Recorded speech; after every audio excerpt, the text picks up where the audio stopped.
about no tax on tips? How about no tax on overtime? How about no Social Security? How about all those things?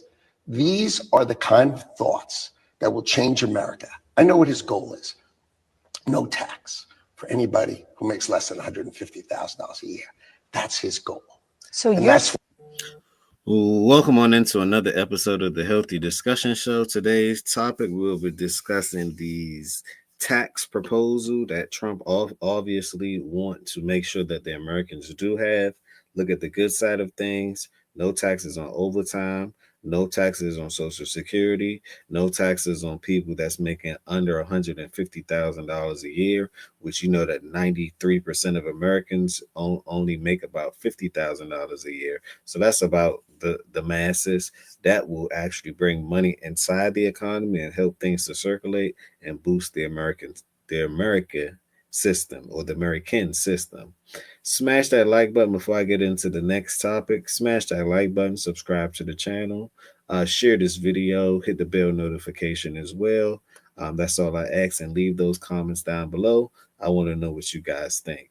Alongside that, hit the AirTag EMF protector as well if you want to support the channel even more. Now, taxes is a big thing. In fact, it's February. Well, hell, it's March, and you're supposed to be filing your taxes anyway. The deadlines is coming up. So what if you get a tax break to say that if you make under $150,000, you no longer have to pay income tax? I think that's beneficial to the mass amount of people. The more money you keep, the more money that's circulated in the United States government. I think this is a good proposal. Let's watch this proposal again. What I'm working for. How about no tax on tips? How about no tax on overtime? How about no Social Security? How about all those things? These are the kind of thoughts that will change America. I know what his goal is. No tax for anybody who makes less than $150,000 a year. That's his goal. And that's what I'm working for. I think that's brilliant. If you want to make this place somewhat better, that's a great start. Will that fix everything? No, but that's a great start, right? That's an absolutely great start. Now, the next topic, but before I go, what do you guys think about that? Would you guys want those things? No Social Security tax, no income tax, no tax on tips. Would you guys want those things?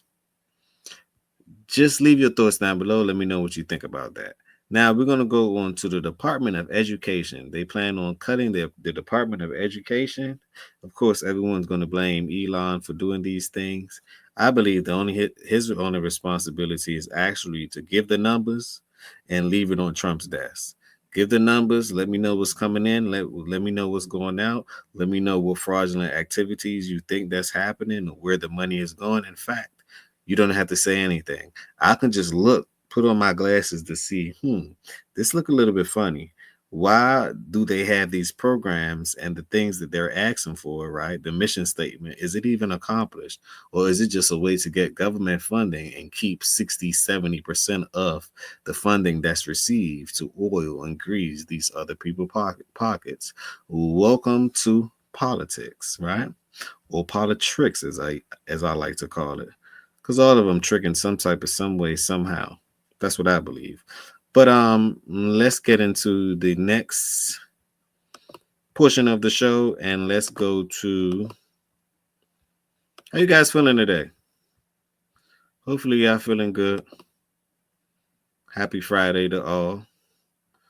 Hopefully you're feeling good. Hopefully you're looking how you're feeling and you're feeling how you're looking. All right. Now let's go to this slide. We're going to talk about the Department of Education. In the halls of this New Jersey high school, echoes of uncertainty. When you heard about the promise to dismantle the Department of Education, or at least reduce it in the name of efficiency, did that sound like a good idea to you, or were you concerned? Very concerned. Very concerned. Superintendent of Englewood Public Schools, Dr. Marnie Hazelton, walking us through the places where her students, faculty, and staff would feel any potential cuts first. So we'll go in here. Are you anticipating impacts right away in the classroom? Absolutely. We've already gone through the first wave of cuts a few weeks ago. Our funding for reimbursement for Medicaid, which is part of our IDEA. We saw that reduced from $280,000 down to $28,000. A 90% cut in that money right away Absolutely, yes. in the middle of the school year. Yes, the services provided through Medicaid went to support our most fragile students, providing occupational therapy, mental health service. Basically, all I'm hearing with this one is the money that they receive, the extra money, because this is how school system works. Each kid is counted for. Why you think on the day that you don't come to school and they say, well, this is the day that you count, you can get expelled, you can get kicked out, because if they don't get no funding for you, you're underrepresented. Now, the schematic is this. Sometimes they put more students than what actually has to be on the ballot. And then the programs that they're supposed to do for these students is underfunded. Or say, for instance, they might get $250,000 to actually help the kids. They may spend $30,000 on helping the kids and pocket the $250,000. So that's why I say, if you're looking beyond just, okay, I understand kids need education. I believe that education needs to be reformed anyway. With these modern day technology things, if you're not learning science, tech, engineering, and math, you're wasting your time. You might as well have trade schools and anything that leads you towards skills and skill sets in the future. The old module of the school system to me is dead. It is dead because look at the results. Don't listen to what I say. Just simply look at the results. Look at 80% of people after they graduate. What do? Are you prepared for the real world, or are you prepared for something that's called the fantasy world, fantasy land? Look at 80% of people that went to college. What do? Do they even work in the field that they actually got some form of degree in? Because what if you're working for a field that in 5 years, the field that you're working for, some form of technical advancement happened and it wiped out your field? Mostly that's what's happening. So why not have trades and skills, something that's going to help the whole entire world out, rather than a specific type of niche, and that niche may be long gone, long and Foster. Just saying, I think it's time for them to remodel the education system as we speak as well. That's all I'm saying. Now, do I believe that all cuts is necessary? I think that they're just trimming the fat. She said this is a school in New Jersey. I want to know, what is the testing rate? What is the how much money do you actually spend on these kids? And can we actually see what's coming in and what's coming out? Because like I say, most of these people in these high class positions, especially principals or anything along that nature, when they run the ballot up and they get the funding for the students and they're supposed to spend the money on the enhancement of the actual students, the money isn't spent on the enhancements of the students. It's spent on them getting a new Benz, a new car, having pizza parties, and that's about it. That's the closest thing that they get. Pizza parties. Leave your thoughts down below. I want to know what you guys think about that. So applesauce and fruit snacks. That's the only thing that they get to me. Where's the education? Where's the transformation of some form of direction? I think the school module is dead. You know, it is literally dead. It don't prepare you for the actual real world. That's just my opinion. But I want to know what you guys think about it. Let's continue. This is physical therapy. President Trump has said he wants to shift control of education to the states. In 2021, right around 11% of school funding came from federal sources, according to the National Center for Education Statistics. The other almost 90% from state and local avenues. But Dr. Hazelton says every dollar in her district's budget is critical. For every $100,000 in funding that you lose, what does that mean for a teacher or staff? For every $100,000 that we lose, that is the equivalent of one teacher, one full-time teacher, including their benefits. Another fear, the possibility the school could lose reimbursements for free meals. Hold on. The math is not mathing. You guys telling me that the teacher get paid $100,000 a year? Where? Ma'am, your math is not mathing. Teachers do not get paid $100,000 a year, last time I checked, unless you're a university teacher or something like that. You're telling me that public schools in New Jersey teachers get paid $100,000? That's why I know it's funny business going on. She don't even know the numbers. Let's run that part back again. Ma'am, you do not know the numbers. What's the average that? Let me look this up real quick. Because there's no way, Jose. What is the average that these teachers that just regurgitate information online, what do they really, what do they make? What is the average salary of teachers in the United States?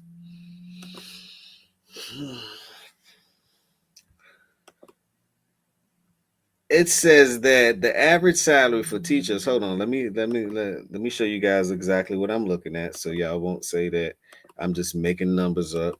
I'm just throwing things on the board and all these other fraudulent things. Don't call me fraudulent. All right, y'all see the numbers, right? According to AI, the overview, it states that the average salary for teachers in the U.S. is around $69,000 annually. This figure can be significantly based on factors like state experience and district funding. So let's just say about $70,000, right? That's before taxes. So when you do the math and taxes at a 40%, right? What's 40% of 70,000? Let's just round it to 50%. 70,000 cut in half. What are they really taking home? $35,000. Let's just say 40. Give them the benefit of the doubt. Let's just say 40. So where did she get 100 from? That's an extra 30,000. Huh? It all makes sense now, huh? That's why I say I can't believe her numbers. Her numbers, she did a poor job of faking it. But something is going on. I see why they cut your school spending down, your budget. They gave you 280,000. Now they just gave you 20 something thousand, because the other 200,000 probably was for your pockets, allegedly, hypothetically, supposedly.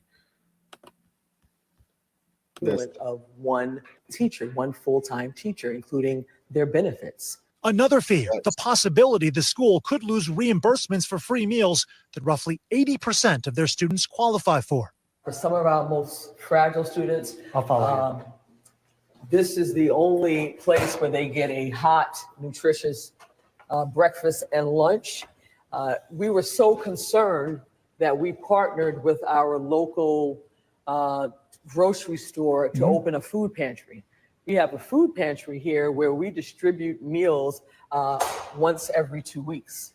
Hearing that the USDA recently just cut $1 billion of assistance for schools nationwide in terms of accessing fresh food from farmers and other sources, $1 billion.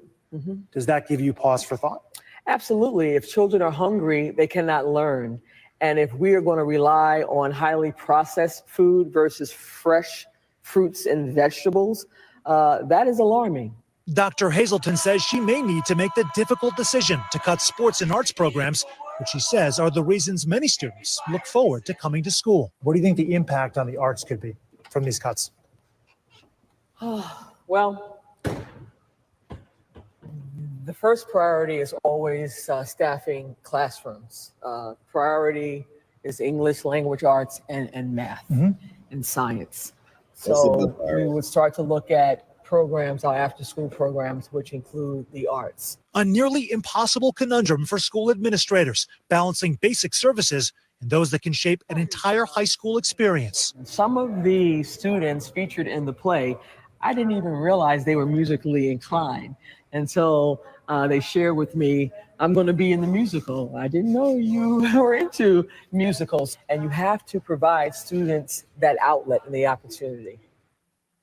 Sam Brock joins us tonight from Englewood, New Jersey. So, Sam, do we know the total amount in dollars we're talking about here that could be cut? And what are you hearing about how that? Let me know what you guys think about that. Let me know what you guys think about that. Leave your comments down below. Will already impact them for next year. Yeah, we do right now. Certainly the amount of money that could be cut, Tom, and to give you just a sense of the financial tightrope that school districts like Englewood are walking right now. Englewood's budget for the entire year is $81 million. Then there's an additional $10 or $11 million of federal supplements, which is to say about 11 or 12% of the total financial picture is coming from the federal government. Now, here's the toughest part. We already mentioned in that piece that Medicaid reimbursements for this school year have already been removed by the administration, according to the superintendent. Well, right now, Tom, they're trying to plan their 25-26 budget, which the preliminary report on that is due in a matter of weeks. And Englewood basically doesn't know whether or not they're going to be getting a good chunk of this $10 million that's still on the table from the federal government. That's just a huge open-ended question. And the hardest part about that funding is heavily weighted. Y'all got to remember that the federal government only funds 11%. The state is supposed to fund the majority of it. So what's going on with the state? The question will be, what's going on with the state? That's the ultimate question. What is the state doing about these things? Because they're just going to switch blame on the federal government. But what is the state doing about these things? If they're just simply responsible for 11%, right? And that's $10 billion. What is the states is responsible for the rest? So are they cutting it by the state? What is the state doing with the money? Are they getting the money and not giving the school system the money that's required? So they're banking on the federal government in order to do so. What's really going on? Leave your thoughts down below. Like I say, I think schooling itself needs to be remodeled, just the whole module. It needs to be renovated. It's like the school is like an old house. It needs a lot of renovation. The whole school system, it needs renovation. Modern technology, modern floors, less in-school activities, maybe more hands-on experience, maybe some more mentorships, maybe some more trades. They need science, tech, engineering, and math, something that's going to add value outside of, as soon as they graduate, outside of them actually reporting to college. Towards special needs students and low income students. And of course, as we lined out, there is a trickle down effect as well, because once that money is taken away, if it is, it could affect things like sports and the arts as well. So just a potentially very difficult situation for school administrators. Yeah. And then, the Department of Education, it has various functions in the way they interact with public schools. You've mentioned some of them. We know one of them is also anti-discrimination laws and sort of protocols in schools. Do we know what happens there? Does that department go away? The DOE is responsible for enforcing anti-discrimination laws. So when I asked the superintendent that very question, her face went blank for a second then, and you could see the distress in her eyes, frankly, because what she said was, we don't know. There has been no guidance provided so far from the federal government as to where we're supposed to go if suddenly this entity, if DOE, just disappears tomorrow. She said they would be talking to their HR departments and continuing to handle things internally as they normally would. To me, that's a bit dramatic. The whole department isn't just disappearing. They're not going to just change something and then don't create another program or another funding where they know where the money is actually going to distribute to these kids. See, one thing I notice about these stations is when they report these things, it's always based on extreme fear. Well, the whole department is shutting down. It's going to be everyone, there's no more schools, XYZ. No, that's not the case. They only been in office for 2 months. Let them work the magic. Instead of you guys reporting the results, how can you report the results when you don't even know the results? This is all speculations. Only thing I get from this is fear, fear, fear, fear, fear, fear, fear. I don't really see the facts. And you got to let time actually go by in order for us to actually get the result that's needed. Do I agree with everything that these people do? No. But you got to understand things go through something called a process, right? So let this process happen instead of ridiculing and judging each movement in each moment. That only brings anxiety, that only brings stress, that only brings fear, right? Let them figure it out. Once they have figured it out, I'm sure that they're going to create another program that maybe they know where the money's coming in, because this is the thing that I notice about a certain class or the politicians. They will attack you emotionally and say, okay, this is for the kids, this is for the disabled kids, this for the Alzheimer's, this for Red Cross, this for the kids that's hungry hungry around the world. Hunger, right? They would create a program for it. This is for BLM, Black Lives Matter. They would create a program for it, get government funding, right? Get federal funding. And then when the money come in, the same mission statement that they had, they threw that in the trash. The same proposals that they made to the government saying that, hey, I'm going to do this and I'm going to do that. I'm going to feed X amount of people. I'm going to make sure it can go from a myriad of things, from cancer to Alzheimer's to after school programs to neighborhoods being safe watch and all of that. They say they're going to do these things, but when the money comes, the way I see it is with 90% of these programs, they don't do anything. They don't do anything at all. It's like they just take the money and say, it's like it's trickery to me. They take the money and then they give it to a certain people. That's why I never understood why politicians go in broke and they end up coming out rich. Have you guys ever wondered that? How could you go in broke and by the time you leave office, you come out rich? You got to be taking money. You got to be stealing money. That's just common sense to me. You got to be doing something because there's no way. It is no way. But leave your thoughts down below. Let me know what you think about the Department of Education. Are they properly doing these cuts? Do you believe that these cuts will affect the students? Do you believe that they won't have another program that's strictly monitored for them to actually get funding? Do you believe that it's the federal government responsibility and or the state?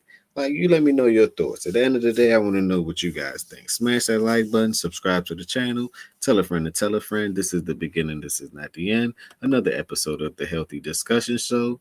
And before I go, the only thing that I want you guys to think and do is remember positivity over negativity.